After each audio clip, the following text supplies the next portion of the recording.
بسم اللہ الرحمن الرحیم۔ شروع اللہ کے نام سے جو بڑا مہربان نہایت رحم والا ہے۔ السلام علیکم۔ حضرت سہل رحمۃ اللہ علیہ طباعت کا پیشہ کرتے تھے۔ جب انہوں نے فقر اختیار کیا تو ایک عرصے تک ریاضیات اور مجاہدات میں مشغول رہے، یہاں تک کہ ان کو کثرت سے روئے سائلہ ہونے لگا اور ایک دو مرتبہ کسی معاملے میں کشف بھی ہوا۔ حضرت سہل رحمۃ اللہ علیہ کے دل میں یہ خیال گزرا کہ وہ مرتبہ ولایت پر فائز ہو گئے۔ ان کا یہ خیال آہستہ آہستہ تکبر کی حد تک پہنچ گیا۔ اللہ تعالیٰ کو اپنے خاص بندوں کا گمراہ ہونا پسند نہیں، چنانچہ حضرت سہل رحمۃ اللہ علیہ کے دل سے یہ خیال دور کرنے کے لیے ان کو الہام ہوا کہ تم خراسان جاؤ، وہاں ایک رئیس کی بیٹی جنون میں مبتلا ہے، اس کا علاج کرو۔ حضرت سہل رحمۃ اللہ علیہ کو الہام ہوتے ہی خراسان کے لیے چل پڑے۔ خراسان پہنچ کر انہوں نے لوگوں سے اس رئیس کا پتہ دریافت کیا تو انہوں نے ایک عالی شان محل کی طرف اشارہ کیا۔ آپ محل کی طرف گئے تو دیکھا کہ وسیع و عریض قصر ہے، جس کے سامنے ایک باغ میں کچھ آدمی گشت میں مصروف ہیں۔ حضرت سہل رحمۃ اللہ علیہ نے ان سے کہا کہ میں طبیب ہوں اور رئیس کی دیوانی بیٹی کا علاج کرنا چاہتا ہوں۔ ان میں سے ایک شخص نے غور سے حضرت سہل کی طرف دیکھا اور کہا، میاں معلوم ہوتا ہے کہ تمہارا دماغ چل گیا ہے، آخر موت کو دعوت دینے میں کیا تک ہے؟ ذرا اس قصر کی دیوار سے اندر جھانک کر تو دیکھو۔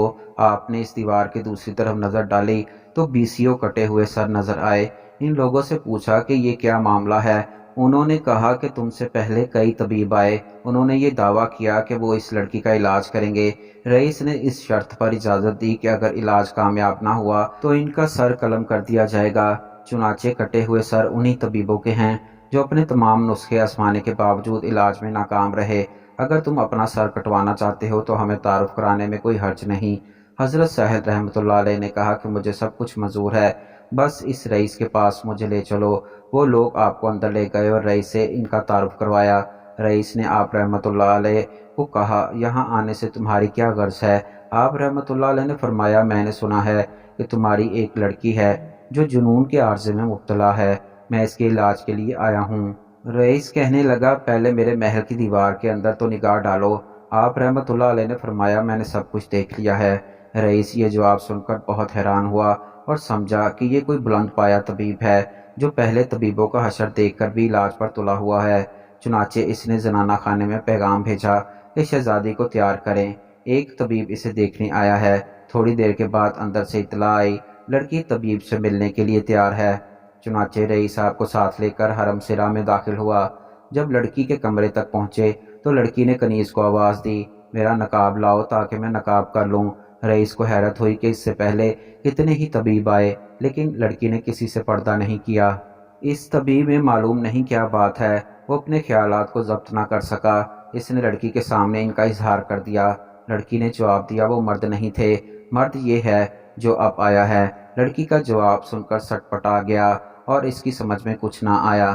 حضرت سہل رحمۃ اللہ علیہ لڑکی کے قریب گئے اور السلام علیکم کہا۔ لڑکی نے جواب دیا، وعلیکم السلام، اے پسرے خاص۔ آپ نے پوچھا، تم نے کیسے سمجھا کہ میں پسرے خاص ہوں؟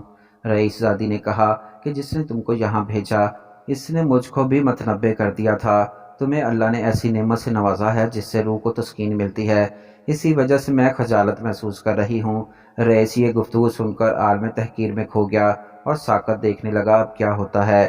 حضرت سہل رحمۃ اللہ علیہ سمجھ گئے کہ لڑکی کو جنون نہیں بلکہ کوئی اور شے ہے۔ انہوں نے قرآن حکیم کی آیت پڑھی کہ شاید اس میں علاج ہو اور لڑکی کو سکون میسر ہو جائے۔ رئیس زادی نے جو ہی یہ آیت سنی غش کھا کر گر پڑی۔ تھوڑی دیر بعد جب ہوش میں آئی تو حضرت سہل رحمۃ اللہ علیہ اس سے مخاطب ہو کر کہا کہ مجھے سرزمین اسلام میں لے جاؤ۔ رئیس زادی نے پوچھا، سرزمین اسلام میں کیا شے ہے جو یہاں نہیں ہے؟ آپ رحمۃ اللہ علیہ نے فرمایا، عرض سلام کعبہ معظم ہے۔ رئیس زادی نے کہا، میرے سر کے اوپر نگاہ کرو۔ آپ نے اوپر نظر ڈالی تو ایک عجیب منظر دکھائی دیا۔ ان کی نظر کے سامنے کعبہ موجود تھا جو لڑکی کے سر کے گرد طواف کرتا ہوا معلوم ہوتا تھا۔ حضرت سہل رحمۃ اللہ علیہ نظارہ دیکھ کر بے ہوش ہو گئے۔ جب ہوش میں آئے تو رئیس زادی نے پوچھا، تو نے یہ مرتبہ کس طرح حاصل کیا؟ اس نے کہا، نادان، تمہیں معلوم ہونا چاہیے کہ جو شخص اپنے پاؤں کے ساتھ کعبہ جاتا ہے وہ کعبہ کا طواف کرتا ہے، اور جو اپنے دل کے ساتھ کعبہ جاتا ہے کعبہ اس کا طواف کرتا ہے۔ اور تجھے یہ بھی جان لینا چاہیے کہ تو ابھی خدا سے ایک قدم دور ہے۔ اگر تمہاری خواہش ہو تو میں تمہارے لیے اس راز کو فاش کر دیتی ہوں آپ رحمۃ اللہ علیہ نے فرمایا، میری جان تم پر قربان، جلد کہو۔ جس نے نفس کو جان لیا اس نے اپنے رب کو پہچان لیا۔ رئیس زادی کا جواب سن کر حضرت سہل کے سارے حجابات دور ہو گئے اور انہیں معلوم ہو گیا کہ اس دنیا میں اللہ کے بہت سے ایسے بندے ہیں جو ان سے کہیں بلند مرتبے پر فائز ہیں۔ چنانچہ ان کے دل سے اپنی ولایت اور بڑائی کا خیال یکسر جاتا رہا۔ اس طرح اللہ تعالیٰ نے اس واقعے کے ذریعے ان کو تنبیہ کر کے گمراہ ہونے سے بچا لیا۔